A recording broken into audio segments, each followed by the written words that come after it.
আলাইকুম রাহমাতুল্লাহি ওয়া বারাকাতুহু। এখন রান্না হবে চিকেন।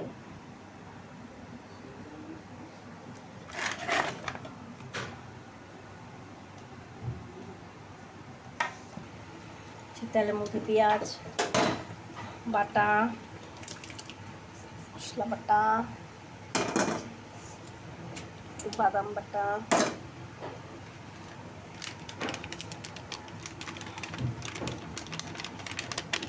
আমাদের প্রিয় রাঁধুনির গুঁড়া, আর হচ্ছে টমেটো পেস্ট,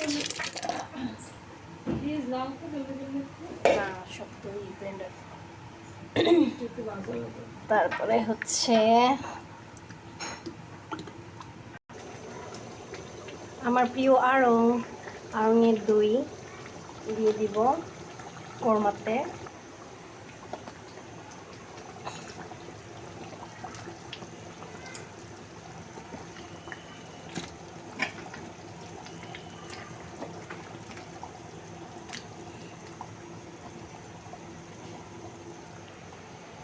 উফ, অবশেষে দেয়া হলো। আল্লাহ, এখন নাড়াতেই কষ্টটা হয়ে যাবে। যাই হোক, এই তো চিকেন রান্না হয়ে যাচ্ছে।